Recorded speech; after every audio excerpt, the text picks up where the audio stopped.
A lot is happening in Palestine right now, particularly in Jerusalem and Gaza. Here are 3 things you should know about it.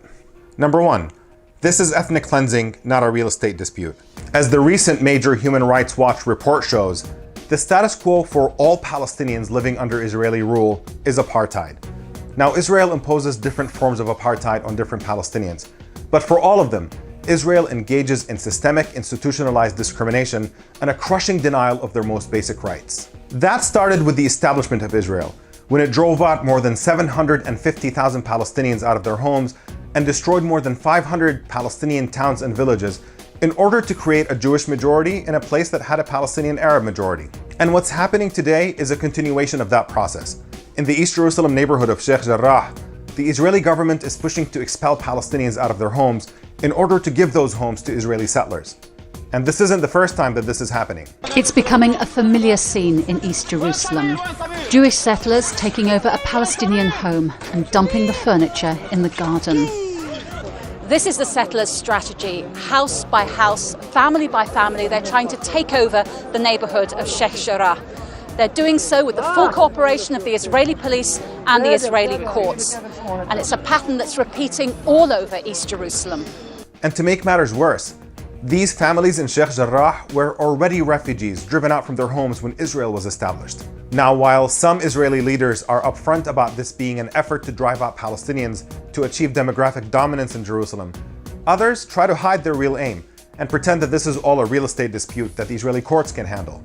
But let's not forget that this is all happening in East Jerusalem, which is occupied Palestinian territory that Israel has no legal claim to whatsoever. A mountain of UN resolutions makes that much clear. Expelling an occupied people out of their homes in order to transfer the occupiers' population into those homes is a war crime under international law. Number 2, racism and brutality are on full display. The violence in Jerusalem did not come out of nowhere. It's been slowly brewing on the back of rising bigotry and incitement by Israeli leaders. In fact, the head of the so-called Jewish Power Party, Itamar Ben-Gvir, the guy who says that the Israeli terrorist who massacred 29 Palestinians in a mosque is his hero, is now sitting in the Israeli Knesset and is allies with Israeli Prime Minister Benjamin Netanyahu. He's the same guy seen here standing next to the deputy mayor of Jerusalem as he taunted an injured Palestinian demonstrator and saying that he wished he had been shot in the head.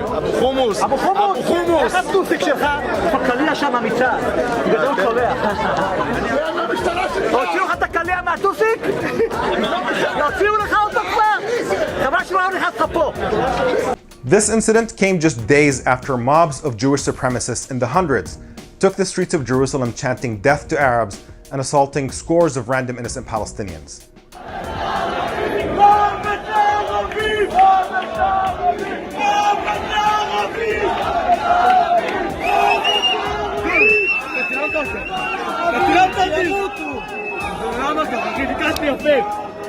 With Palestinian demonstrators drawing attention to the impending ethnic cleansing in East Jerusalem, Israeli Prime Minister Benjamin Netanyahu needed a distraction, and the surest way to get one is to keep escalating violence against Palestinians until he could provoke a violent response so he could switch up the narrative.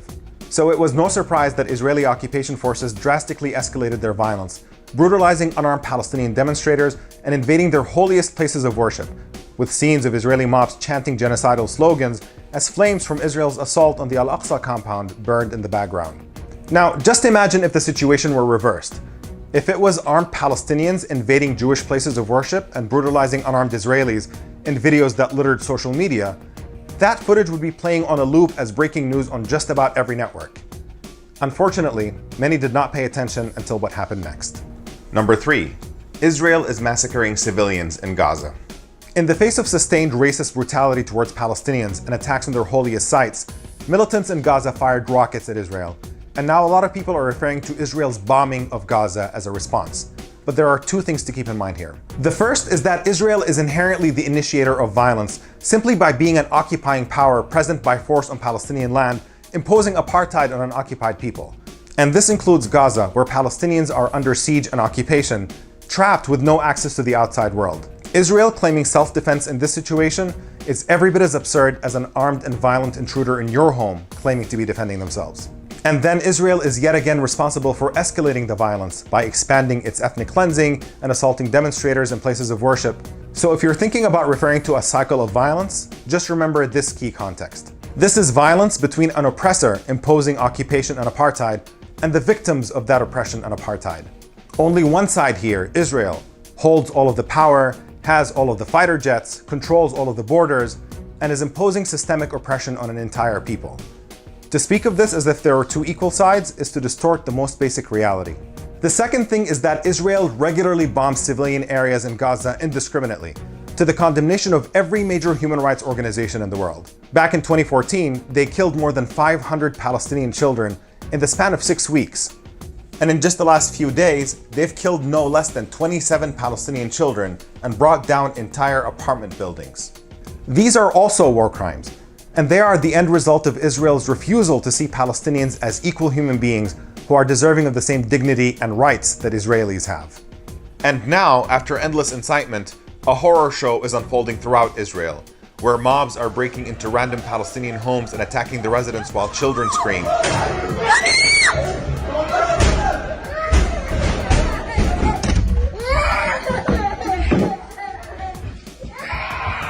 Destroying random Palestinian businesses and interrogating random drivers on the streets to let cars with Jewish drivers or passengers go unharmed while attacking Palestinian cars.